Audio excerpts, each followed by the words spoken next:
What's good? What's good? What's good? It's time to have a talk. It's time to have a talk. Dressing like a gangbanger versus dressing like a prostitute.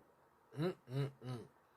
You see, we've allowed shaming and manipulating and we've allowed so much things to move the narrative that we can't have real conversations.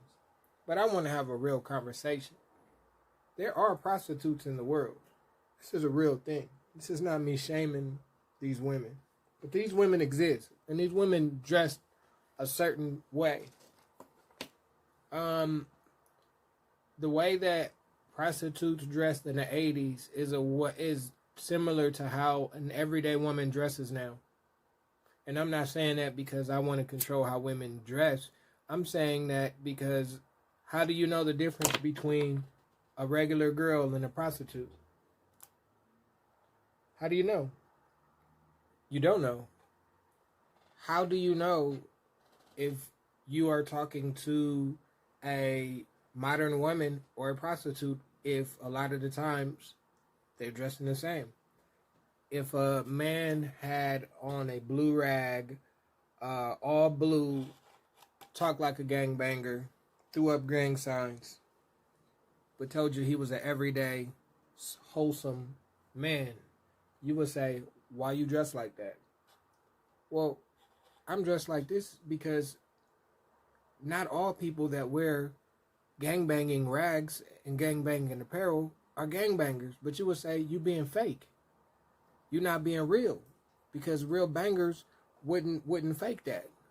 Well, I guess can we use that same logic when it comes to a modern woman who is dressed like how a prostitute would dress? And this is not me judging. This is an actual question that I have.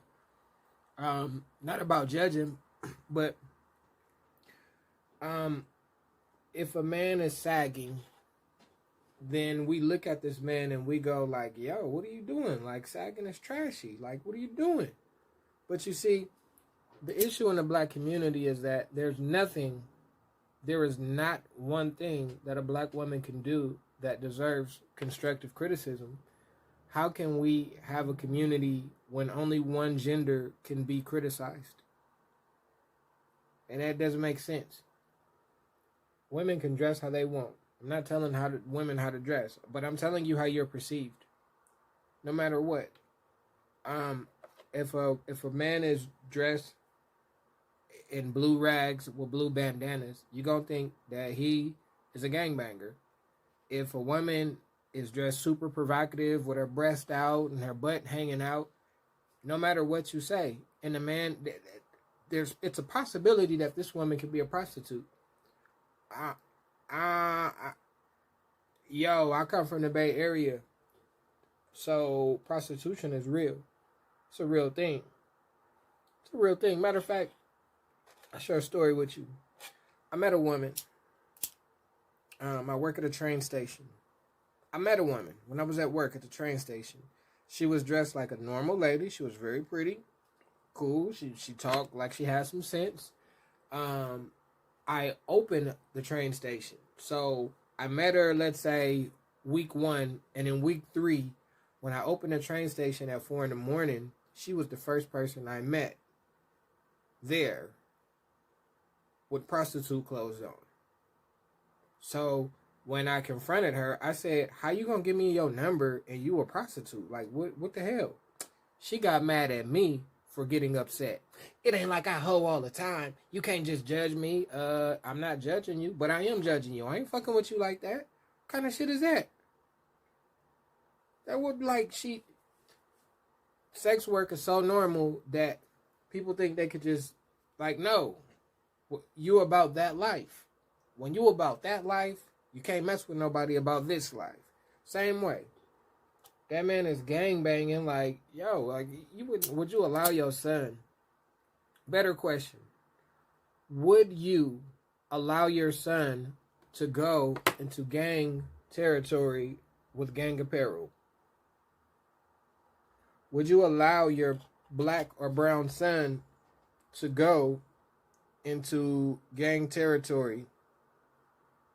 Would you allow your son to go into gang territory with gang apparel? I need to know. I want to know. If you wouldn't let your son dress in gang apparel in a gang infested neighborhood, why would you let your child walk out of the house, or why would you walk out of the house in apparel that might be mistaken for a prostitute in a world of rapists? Just a question. If you wouldn't allow your minority son, if you would not allow your minority son to go into rival gang or any gang territory with gang apparel, then why would you allow your child or friend to go into the world full of rapists and dudes that only objectify women and be confused or dress similar to a prostitute? See, you could do what you want.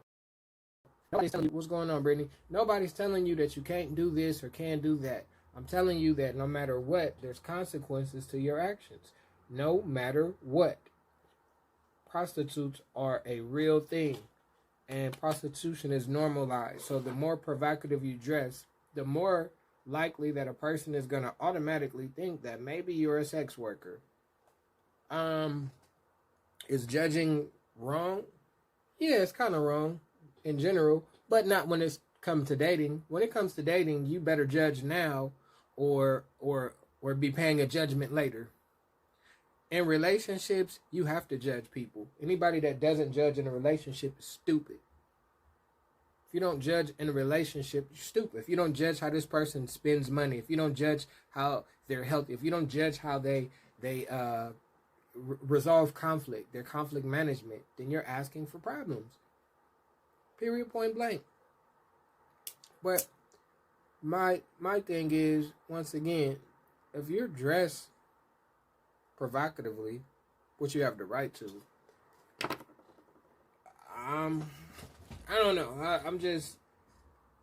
Dave Chappelle did a joke about this years ago, and people laugh, but I don't think people realize this. And then it's like, at the same time, you'll hear stories about people saying that a specific gender doesn't take them serious, or that there's no good men or women available. But it's like, if you only put out sex as what you use to attract people, or as a man, if you're only attracted to women solely based on their sexuality, then that's all you're gonna get. You can't be mad if all you have to offer is sexy, and if all you can chase is sex, then you kind of deserve your outcome. That's just my opinion.